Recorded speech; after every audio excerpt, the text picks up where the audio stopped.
Kinda est une maman inquiète et en colère. Cette jeune femme pensait faire le mieux pour son enfant. Elle se retrouve au cœur d'une affaire rocambolesque qui implique les cellules souches du sang du cordon ombilical de son bébé. Je pensais que dans le futur, la recherche scientifique progresserait et que cela pourrait être utile en cas de maladie chronique. Je pensais simplement que c'était un service à rendre à ma fille. Donc j'ai posé la question à mon médecin et j'ai reçu des suggestions de plusieurs sociétés. Et c'est comme ça que j'ai pris ma décision.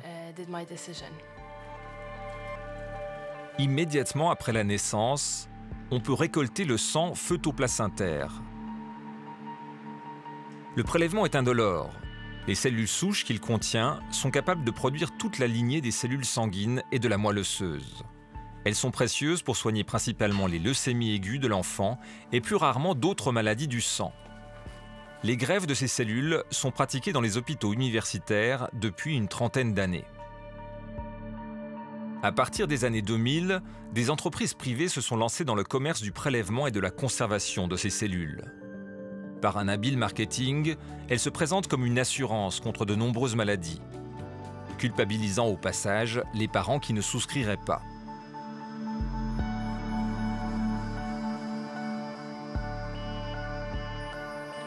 Juliane et son mari avaient de bonnes raisons de le faire pour leurs 3 enfants. J'ai moi-même souffert jeune d'un cancer et j'ai vu de nombreuses personnes, souvent très jeunes, en attente de greffe. Et j'espérais par là avoir la garantie que mes enfants aient moins de soucis que certains dont j'ai pu voir la détresse en ayant leur cordon préservé en cas de nécessité. Ils portent leur choix sur une société basée en Suisse qui s'appelait Salveo, avant de changer de nom pour devenir CryoSave. Sur le parcours des futures mamans, des publicités pour ces banques privées de cellules souches s'affichent entre le flyer pro-allaitement et le dépliant sur la gym du périnée. C'est par ce biais que Rachel a elle aussi choisi CryoSave. Le fait que, oui, j'ai trouvé ces brochures dans une clinique, chez les gynécologues. Quand vous parlez aux infirmières et aux sages-femmes dans la clinique, elles vous assurent que le fait de conserver ces cellules souches, ça pourrait aider votre enfant plus tard dans le cas d'une maladie grave. J'avais l'impression que ces sociétés étaient réglementées en Suisse, surveillées, et d'un point de vue médical. Tout a l'air sérieux. Avant l'accouchement, CryoSave envoie un kit de prélèvement aux futures mamans qu'elles emporteront à la clinique. Le contrat prévoit que les cellules souches seront stockées dans l'azote liquide pour 25 ans. Les locaux de cette biobanque commerciale sont situés dans une zone industrielle du canton de Genève. C'était une entreprise suisse, donc à proximité, à Plan-les-Ouates, donc rien que de savoir qu'on était à côté, c'était quelque chose d'important aussi pour nous. Ils étaient tout à fait sympathiques au téléphone, ils m'ont fourni toutes les informations que je voulais, ils m'ont répété plusieurs fois que les échantillons allaient être stockés et en Suisse, donc ça c'était vraiment la chose la plus importante pour moi et je les ai crus.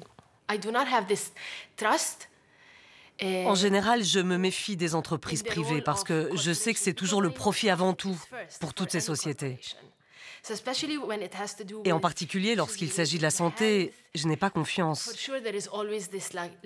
Mais parce que c'est la Suisse, je me suis dit, ici je suis en sécurité. Tu me donnes la glace? Non. Ah non? Tu veux pas? Tous ses parents n'imaginaient pas qu'ils regretteraient un jour d'avoir fait ce choix. Tout a commencé en été 2019 par des rumeurs de faillite. En septembre, dans un message à l'apparence anodine d'une newsletter, CryoSave annonce à ses clients avoir cédé ses activités à une autre biobanque basée en Pologne. Les parents comprennent que leurs échantillons ont été déplacés en douce. L'inquiétude monte à propos du sérieux de CryoSave. J'ai commencé à faire quelques recherches sur l'histoire de cette société, mais aussi sur les réglementations qui existent en Suisse. J'ai aussi posé pas mal de questions aux autorités suisses et face peut-être à leur silence ou leur réponse un peu standard, j'ai décidé de chercher d'autres parents, des parents qui sont dans le même cas que moi, afin de mutualiser nos forces et aussi de décider ensemble du devenir de nos échantillons. En décembre 2019, les familles que Rachel a réussi à retrouver se réunissent autour d'une avocate spécialisée dans le droit de la santé. La faillite de CryoSave est confirmée. La société est en liquidation. Les parents découvrent que certains échantillons n'ont peut-être jamais été stockés en Suisse, mais aussi que les contrats qu'ils ont signés sont à géométrie très variable. Nous avons dans cette affaire un nombre important de contrats au contenu assez différent et parfois signés avec des entités différentes. Par exemple, vous avez dans certaines familles autant de contrats différents signés que d'enfants. C'est assez perturbant.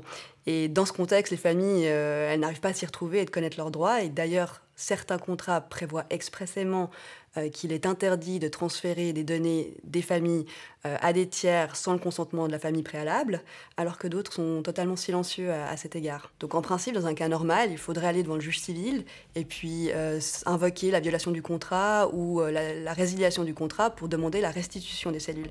Mais ici, le problème, c'est que ce n'est plus possible puisque CryoSave est en faillite.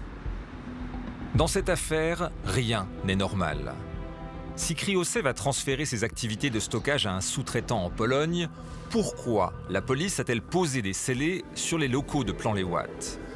Que reste-t-il derrière ces portes?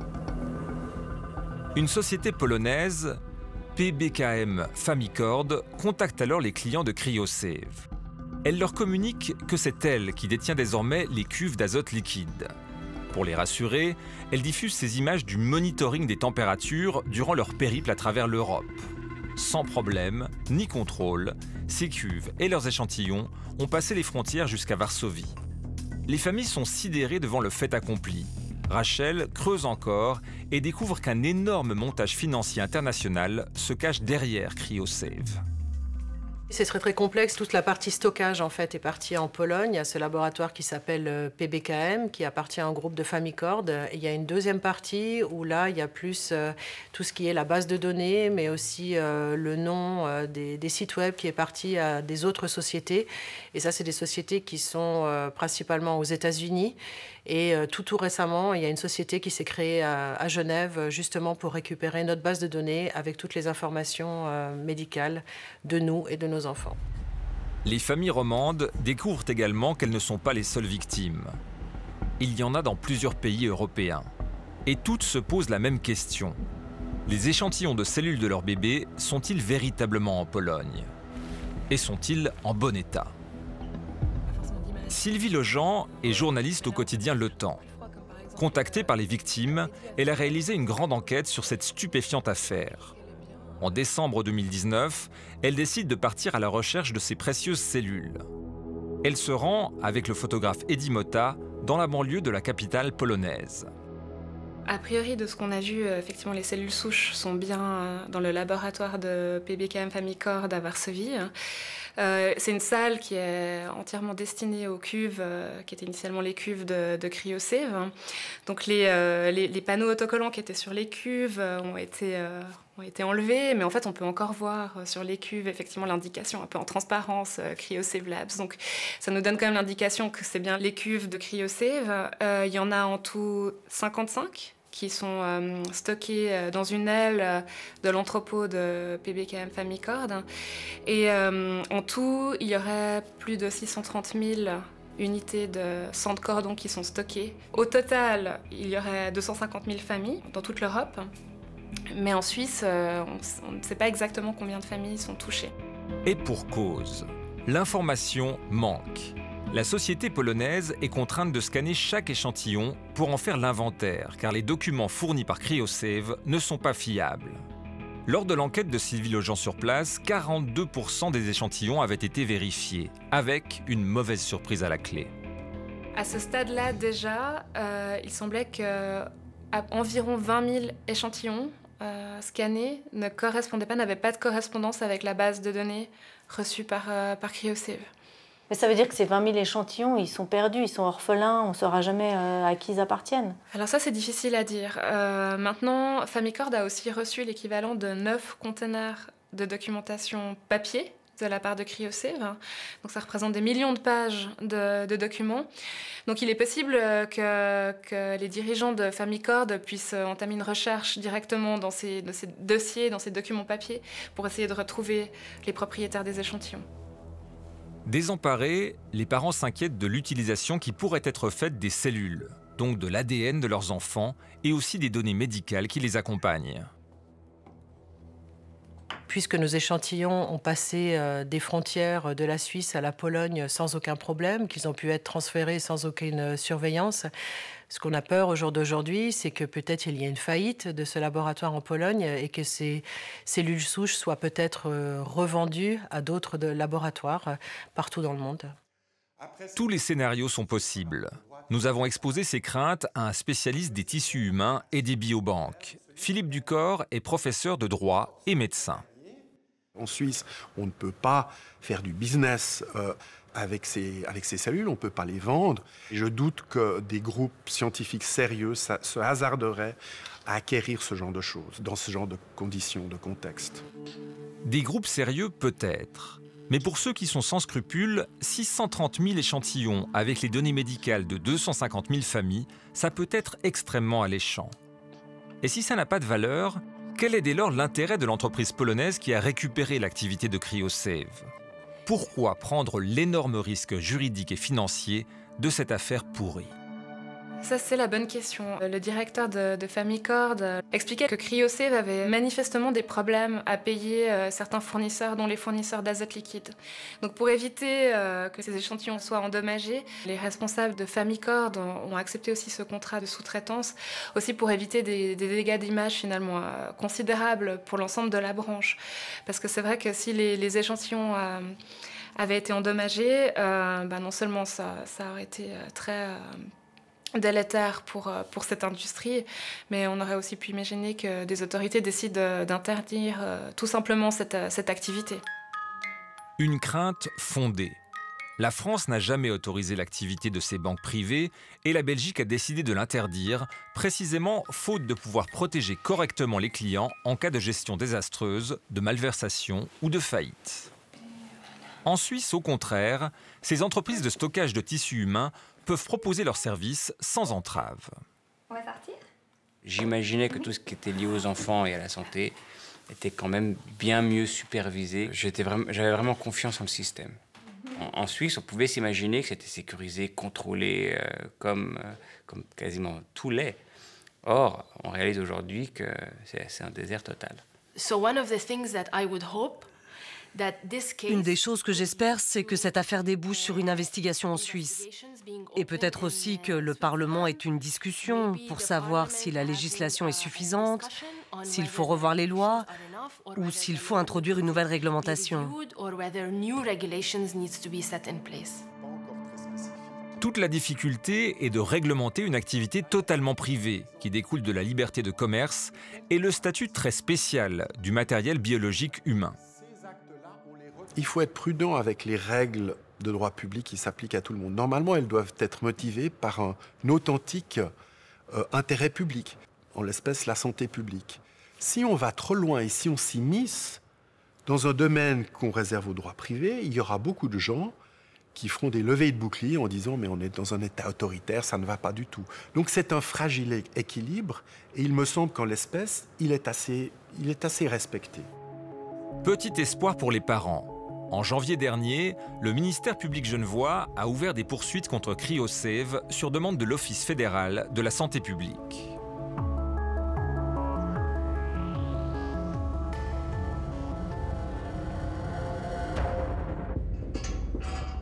Janvier 2020. Les locaux de CryoSave sont vides. Les scellés ont disparu, les serrures ont été changées. Les banques de cellules souches peuvent être créées aussi rapidement qu'elles peuvent disparaître. Aux yeux de la loi, c'est un commerce comme un autre, mais pas aux yeux des parents. On a vraiment l'impression de s'être fait berner parce que nous, on a fait ça, bien sûr, pour protéger nos enfants d'une éventuelle maladie dans le futur. Et on a l'impression que dès le départ, ces sociétés, en fait, elles nous mentent. Elles nous mentent sur déjà ce qu'on peut faire des cellules souches actuellement. Dans le futur, on n'en sait pas, mais actuellement. Elles nous mentent sur le stockage de ces cellules souches. Et en fait, on se rend compte que ces sociétés, c'est un énorme business. Et le côté médical, pour l'instant, je pense qu'il est un tout petit peu délaissé. Je pense que la somme était pour ça bien calculée, parce que c'était quand même abordable, tout en restant quand même une certaine somme.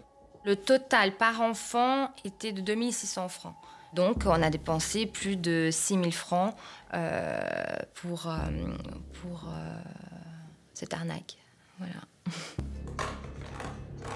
Certains parents ont payé plus de 4000 francs par enfant en une seule fois pour un stockage de 25 ans. C'est risqué. Comme on l'a vu, il n'y a aucune garantie quant à la pérennité de ces sociétés. Ensuite, ces entreprises jouent habilement sur les mots. Des promesses formulées de telle manière qu'elles ne puissent pas être dénoncées comme des mensonges flagrants. J'ai regardé plusieurs de ces publicités, on trouve un peu tout. Certains qui sont à la limite d'être mensongers, d'autres qui sont quand même plutôt solides, qui promettent pas trop. Mais en général, la plupart des promesses qu'on trouve là-dedans, ils sont basées sur l'espoir et pas sur les données scientifiques. Comme spécialiste de la recherche sur les cellules souches, Karl-Heinz Krause est bien placé pour juger de leur potentiel. On peut mentir sans dire des choses complètement fausses, mais on donne une partie très partielle de l'information et on amplifie un peu trop cette partie très partielle. Et après, la personne qui n'est pas un expert, elle va comprendre la mauvaise chose. L'affirmation la plus tordue concerne le nombre d'enfants soignés. Là, ils disent il y a plus que 30 000 transplantations de cellules souches issues du sang des cordons ombilicaux. Alors, les parents, ce qu'ils vont croire, c'était la situation, une banque privée, on a pris cette cellule souche du cordon ombilical et on a transplanté à l'enfant même pour lesquels c'était gardé.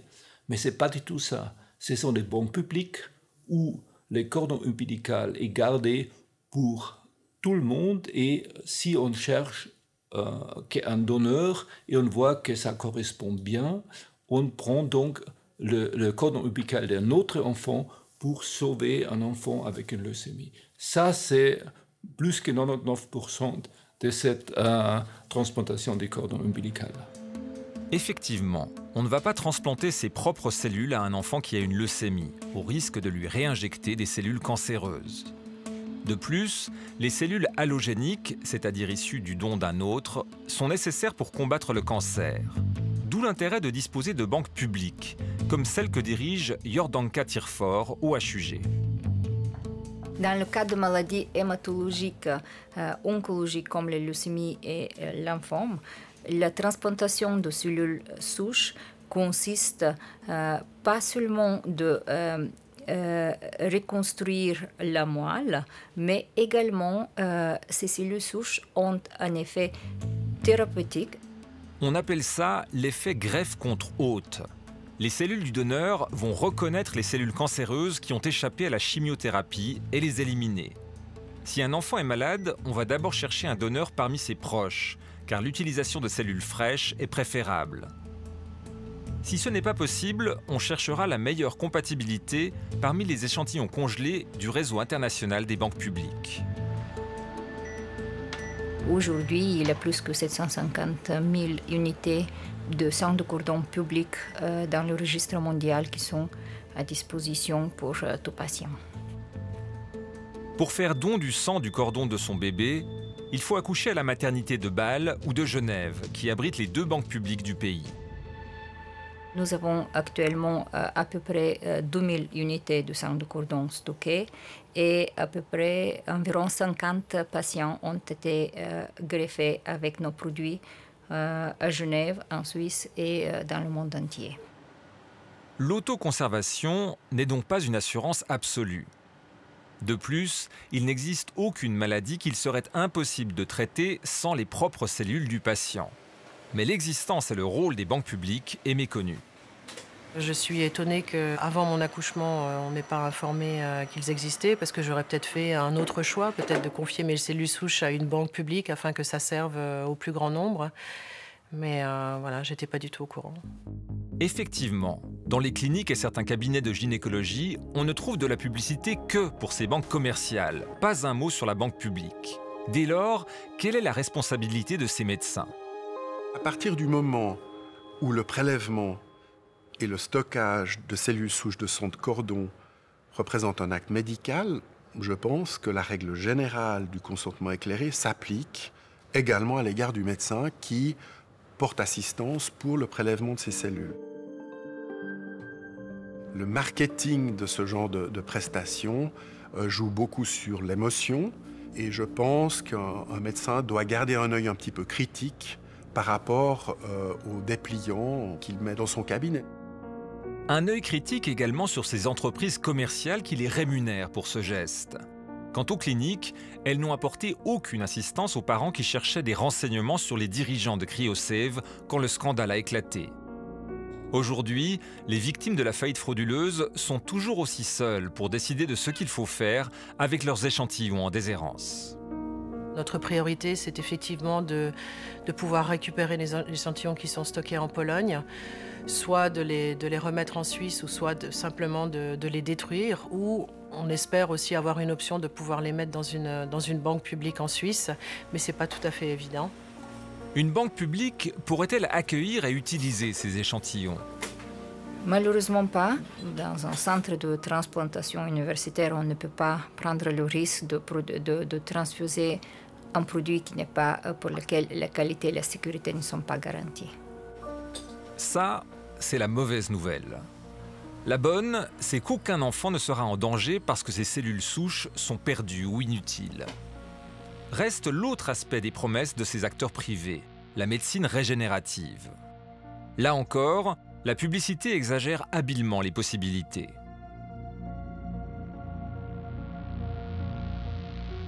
De plus, en recherche sur le vieillissement, on utilise aujourd'hui d'autres sources de cellules souches. Les cellules souches du cordon ombilical ne sont pas utiles pour tout ce type d'application. Ils restent valables pour la transplantation de moelle, des cellules souches hématopoïétiques, mais autrement, il y a d'autres cellules qui sont pour mon mieux. Vanari Tieng-Kollet est elle aussi une spécialiste des cellules souches et de la médecine régénérative. Les cellules souches induites qu'on recrée artificiellement au laboratoire, ces cellules souches, elles ont été créées à partir d'une biopsie de peau. On les a programmées pour redevenir à l'état embryonnaire. Et à partir de cette programmation-là, on arrive à avoir d'une façon illimitée un nombre de cellules suffisant. Et ces cellules à l'état embryonnaire, on pourra les différencier en différents tissus du corps. Donc il faut être confiant, je pense qu'on n'est que tout début, mais on sait qu'on peut recréer n'importe quel organe à partir d'un simple morceau de peau. La chercheuse développe des cellules souches de neurones et également de cartilage. D'autres équipes universitaires travaillent aussi sur les cellules nerveuses ou par exemple le muscle cardiaque. Plusieurs de ces biothérapies cellulaires sont à bout touchant pour passer de l'animal aux essais cliniques chez l'humain. En d'autres termes, l'avenir de la médecine régénérative semble plutôt se trouver dans les incubateurs que dans l'azote liquide.